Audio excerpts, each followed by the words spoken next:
तो जी अस्सलाम वालेकुम। आज हम दूसरा लेक्चर पढ़ने वाले हैं अबाउट इनहेरिटेंस के हवाले से। इससे इसे पिछले वाले लेक्चर में हमने इंट्रोडक्शन पढ़ा था इनहेरिटेंस का, मेंडल्स के कुछ लॉस पढ़े थे पिछले दो लेक्चर्स में। आज हमारा तीसरा लेक्चर है, इंशाल्लाह इसको हम भी पढ़ेंगे अच्छी डिटेल के साथ। जो जो पॉइंट्स मुझे पहले नहीं आते थे और जिस पे मैं स्टक होता था, और काफ़ी स्टूडेंट भी इसमें स्टक होते हैं इस इनहेरिटेंस के चैप्टर में, क्योंकि ऐसे ऐसे पॉइंट होते हैं कि स्टूडेंट समझते नहीं है। इस वजह से इनको ये जो इनहेरिटेंस का जो चैप्टर है इनको काफ़ी बोर लगता है। तो हम प्रैक्टिकल जो एग्ज़ाम्पल है, जैसे कि आपके रिलेशन है दादा बाप बेटा, ठीक है, पोता, इन रिलेशन से हम इनको समझेंगे कि क्या क्या चीज़ें असल में मेंडल ने पी प्लांट के हवाले से देखी थी और वो अप्लाई होता है तमाम ह्यूमंस बीइंग पर। हाँ, कुछ और भी ऐसे कुछ ऐसे टर्मिनोलॉजी आती है जो मेंडल का साथ नहीं देती है, उसको हम आगे पढ़ेंगे, ठीक है। सबसे पहले मोनो हाइब्रिड क्रॉस और डाई हाइब्रिड क्रॉस हमने पढ़ा था। मोनो हाइब्रिड क्रॉस ऐसा क्रॉस जिसमें यानी कि क्रॉस फर्टिलाइजेशन करते हो। अमूमन पी प्लांट के अंदर तो सेल्फ फर्टिलाइजेशन होती है खुद, लेकिन आप खुद उसमें क्या करते हो, क्रॉस फर्टिलाइजेशन करते हो, एक प्लांट से दूसरे प्लांट तक चीज़ों को ट्रांसफ़र करते हो, पोलन सेक्स को ट्रांसफ़र करते हो, ओवरी पर और स्टिग्मा ओवरी पर गिरा देते हो और वहाँ पर फर्टिलाइजेशन होती है। This is called cross fertilisation. तो आपने क्रॉस फर्टिलाइजेशन को भी समझ लिया। मोनो हाइब्रिड क्रॉस में ऐसा क्रॉस होता है जिसमें एक कैरेक्टर के बेस पर आप किसी की फर्टिलाइजेशन करते हो, क्रॉस फर्टिलाइजेशन, उसे हम कहते हैं मोनो हाइब्रिड क्रॉस। और इस मोनो हाइब्रिड क्रॉस को हम डिटेल से पढ़ने वाले हैं, ठीक है। तो वीडियो के एंड तक हमारा साथ दीजिएगा। तो study of inheritance of single trade, single trade के इनहेरिटेंस को स्टडी किया मेंडल ने। तो सिंगल ट्रेड क्या था, आप मुझे बताओ। वो सिंगल ट्रेड जो था वही तो मोनो हाइब्रिड क्रॉस था, वही तो मोनो हाइब्रिड क्रॉस था, ठीक है। अच्छा, मेंडल ने क्या किया, राउंड लिया और रिंकल लिया। एक प्लांट से राउंड उठाया, दूसरे का रिंकल उठाया, ठीक है। अब गमीट्स उन्होंने क्या कर दिए, उठा लिए। ये जो गमीट्स थे, ये राउंड और रिंकल, ये 100% ट्रू ब्रीड थे। अगर आपको ट्रू ब्रीड नहीं आता तो मेरे तकरीबन दूसरे वाला जो लेक्चर है इसमें मैंने ट्रू ब्रीड के बारे में बहुत अच्छी डिटेल आपको दी है, वहाँ पर आप जा सकते हैं, चेक कर रहे हैं, ठीक है। अच्छा, राउंड रिंकल गमीट्स, यानी कि राउंड के गमीट्स और रिंकल के गमीट्स, दोनों गमीट्स को आपस में मिलाया। अब एक बात तो यह है कि इन गमीटों को आपस में मिलाया। इससे पहली बात एक बात आती है कि ये 100% ट्रू ब्रीड है और ये रिंकल भी 100% ट्रू ब्रीड है। मेंडल ने इस राउंड और रिंकल को ट्रू ब्रीड ही लिया। अब कैसे लिया, डायरेक्ट उसने लिया नहीं, बल्कि एक सक्सेसिव, क्या किया उसने, सक्सेसिव जो फर्टिलाइजेशन होती है उसके ज़रिए, यानी कि self fertilisation, successive self fertilisation से राउंड हासिल किया विद प्योर ब्रीड के साथ या ट्रू ब्रीड के साथ, और रिंकल भी हासिल किया ट्रू ब्रीड या प्योर ब्रीड के साथ। अब इन गमीट्स को जो ट्रू ब्रीड थे इनको आपस में फर्टिलाइज्ड किया, क्रॉस फर्टिलाइजेशन जिसे हम कहते हैं। अब उसने जब देखा कि ये तमाम के तमाम राउंड उसके पास आ गए, तमाम के तमाम, ये आपके पास P1 जनरेशन में तो ये क्या हुआ, आपस में मिलाया, गमीट्स को आपस में मिलाया जो 100% ट्रू ब्रीड थे। F2 जनरेशन में उसने देखा जब इसके क्रॉस फर्टिलाइजेशन से तमाम के तमाम राउंड आ गए। क्यों, क्योंकि राउंड जो था इस रिंकल पर भारी था। राउंड के पास ऐसे जीन्स थे, ऐसे केमिस्ट्री आप समझो इसकी, ऐसे बॉन्ड थे जो ये शो हो गए, तो तमाम के तमाम राउंड ही आए। अब ये जो राउंड थे तमाम के तमाम, अब इनमें मिक्सिंग ऑफ एलील है, एलील की मिक्सिंग है। राउंड से भी एलील आए हैं और रिंकल से भी एलील आए हैं।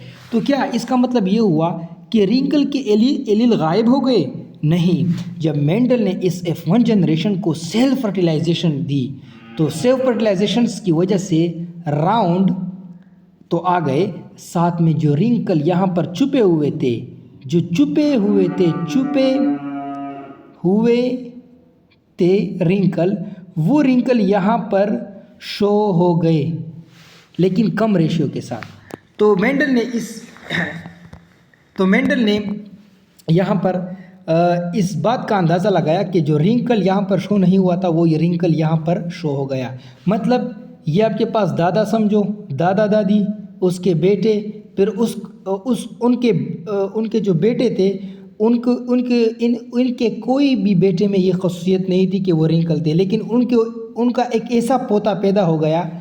ये दादा दादी, लेट सपोज दादा दादी गमीट्स थे, उनको एक जो गमीट्स था वो राउंड था, दूसरा गमीट रिंकल था, ये पेवर ब्रीड था, ये भी पेवर ब्रीड था।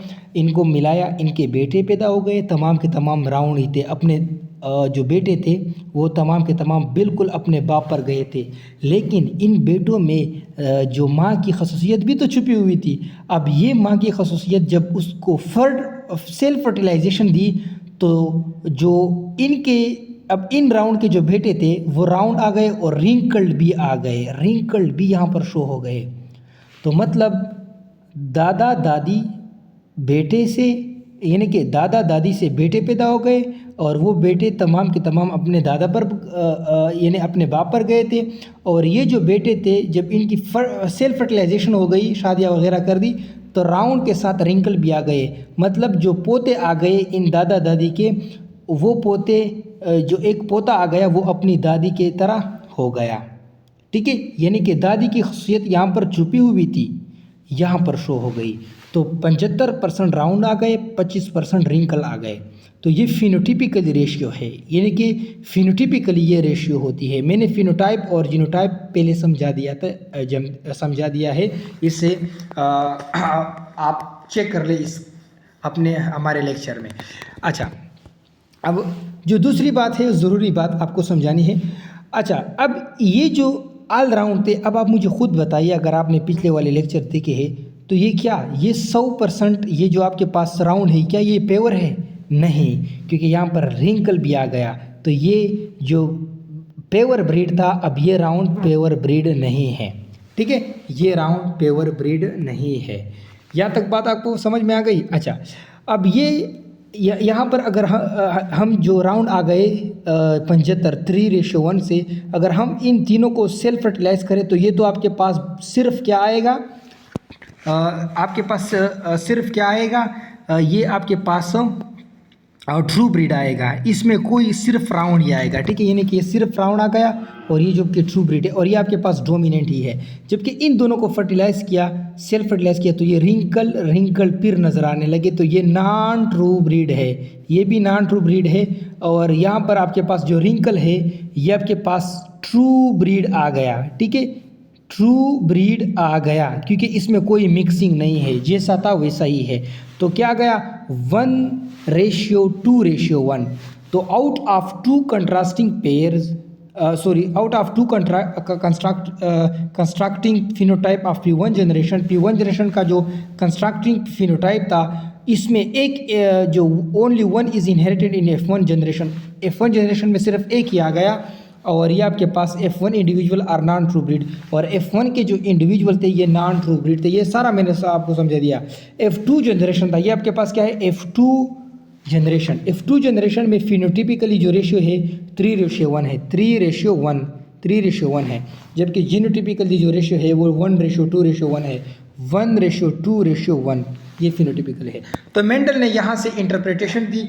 वो क्या क्या इंटरप्रिटेशन थी? उसने कहा कि कंसेप्ट ऑफ फैक्टर, उसने कहा कि यहाँ पर कुछ फैक्टर्स है, फैक्टर्स यानी कि वो जिनके बारे में नहीं जानता था वो सिर्फ फैक्टर के बारे में जानता था। यानी कि उसने कहा कि ऐसे फैक्टर है जो इसको कंट्रोल करते हैं। इसने नाम दिया और उसको शो किया कैपिटल लेटर से। जो राउंड थे उसको कैपिटल लेटर से, और जो रिंकल थे उसको स्मॉल लेटर से शो किया। तो यहाँ पर उसने कहा कि ये जो फैक्टर है ये पेयर फॉर्म में है, पेयर जोड़े के फॉर्म में है। और यहाँ पर सिग्रीगेशन का लॉ आ गया, और यहाँ पर मेंडल ने अपना सिग्रीगेशन का लॉ भी पेश किया। मेंडल के मुताबिक लॉ ऑफ सिग्रीगेशन में क्या होता है, एट द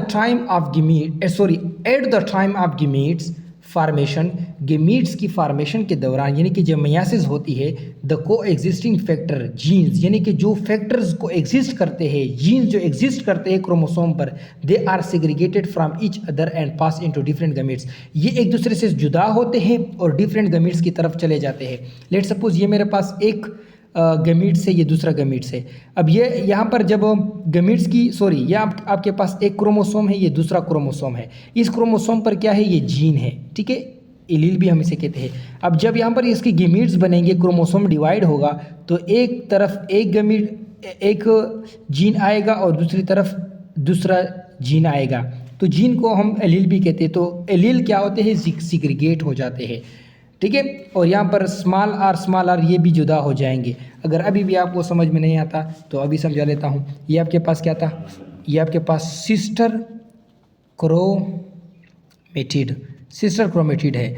अब ये सिस्टर क्रोमेटिड जो है, ये आपके पास एक इसका क्या है, क्रोमेटिड है, और ये दूसरा क्रोमेटिड है। अब इसके ऊपर एक क्या है, जीन है, एलील है आर, और ये आपके पास कैपिटल आर राउंड के लिए है। अब ये जब जुदा होगा तो एक आर यहाँ पर चला जाएगा और दूसरा आर यहाँ पर चला जाएगा। वही बात यहाँ पर समझाने की कोशिश की है कि जब गैमीट्स की फॉर्मेशन होती है तो एलील इंडिपेंडेंटली जुदा हो जाते हैं।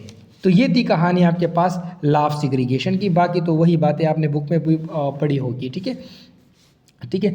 तो P1RR एंड F1RR, तो ये कहता है कि P1 में क्या गया, कैपिटल आर, और F1 में ये आर से क्या गया, यानी कि एक आर वहाँ से और एक आर राउंड से और एक आर रिंगल से आ गया, ठीक है। They are phenotypically identical but not genotypical. ये जो P1 और F1 था, ये आपके पास, अब ये देखो ना, ये आपके पास P1 है और ये F1 है।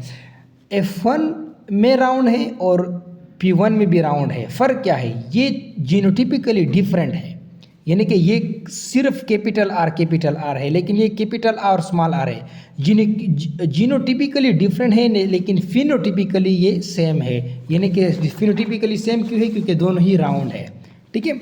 और यहाँ पर अगर आप इसको और भी करना चाहते हो तो आपके पास ये मौजूद है आर, इसको आप इस ट्रिक के साथ कर सकते हो कि कैपिटल आर ये होमोजाइगस डोमिनेंट है, ठीक है। होमोजाइगस भी है, डोमिनेंट भी है, सोने पे सुहागा है। ये हेट्रोजाइगस, इसमें आर डोमिनेंट है, ये भी हेट्रोजाइगस आर डोमिनेंट है। और रिसेसिव में ज़रूरी है कि ये होमोजाइगस ही आए, ठीक है। रिसेसिव कभी भी हेट्रोजाइगस में नहीं आता, ये होमोजाइगस में आता है, और स्मॉल आर के साथ। अब यहाँ पर कुछ MCQs है जो आपके लिए ज़रूरी है। Which one of the following is the ratio between homozygous and heterozygous genotype in F2 generation of monohybrid class? ये कहते हैं कि जो F2 जनरेशन आपके पास आया था मोनोहाइब्रिड क्रॉस में, आपको MCQs में हर चीज़ दी गई है। मोनोहाइब्रिड क्रॉस F2 जनरेशन में, इसमें होमोजाइगस और हेटेरोजाइगस के दरमियान जीनोटाइप्स क्या रेशियो थी, तो आपके पास ये मौजूद है। ये आपके पास F2 जनरेशन है, ठीक है, F2। इसमें आप देख सकते हैं होमोजाइगस और हेट्रोजाइगस। इसमें आपके पास होमोजाइगस और हेट्रोजाइगस जो है, ये आपके पास क्या है, होमोजाइगस, और ये भी आपके साथ होमोजाइगस, और ये आपके पास क्या था, हेट्रोजाइगस। तो 2 किसके है, 1 2 इसके है, और आपके पास जो है 2 जो है, और आपके पास ये जो 2 है ये इसके साथ है, तो आपके पास तकरीबन 1 आता है, 1:1 आता है, ठीक है, 1:1 आता है। विच one of the following is proportion. Proportion की जब भी प्रोपोर्शन आए तो प्रोपोर्शन का मतलब होता है फ्रैक्शन ऑफ टोटल, तमाम का जो टोटल में जो फ्रैक्शन होता है, मतलब बटा में आपसे पूछा जाएगा, तो यहाँ पर कोई फ्रैक्शन नहीं है, तो none of this. Which of the following is the ratio between dominant homozygous and recessive homozygous genotype in F2 generation of monohybrid class? अब वही बात कहता है कि रेशियो क्या है, डोमिनेंट होमोजाइगस और रिसेसिव होमोजाइगस का रेशियो क्या है। तो इसका 1 था, किसका 1 था, डोमिनेंट होमोजाइगस का 1 था, और जो रिसेसिव होमोजाइगस था वो भी 1 था, ठीक है, वो भी 1 था। ये आपके पास किस में आया था, ये आपके पास रिंकल में आया था, और ये आपके पास पेवर ब्रीड राउंड में आया था। Which one of the following is ratio of recessive phenotype to dominant phenotype in F2 generations in of monohybrid cross. Monohybrid cross में क्या रेशियो है, तो आप देख सकते हैं 1:3 है, ठीक है। यानी कि जो आपके पास 75% और 25% वाला केस आया था, ये 1 है और ये 3 है, तो इस तरफ जाओगे तो 1:3 आपको मिलेगा, ठीक है। और ये भी आप खुद भी कर सकते हो, इतना टाइम नहीं लेगा आपके पास। अच्छा, उसके बाद आपके पास टेस्ट क्रॉस है। What is test cross? Test cross ऐसा क्रॉस जिसको आप इस्तेमाल करते हो किसी चीज़ को टेस्ट करने के लिए। किस चीज़ को टेस्ट करने के लिए? Use to determine the homozygous heterozygous of phenotype, कि कौन सा होमोजाइगस है, कि ये होमोजाइगस है या हेटेरोजाइगस ऑफ फिनोटिपिकल डोमिनेंट है, कौन सा इसमें है। इंशाल्लाह इसको हम अगले वीडियो में कवर करते हैं। तब तक के लिए खुदा हाफिज़।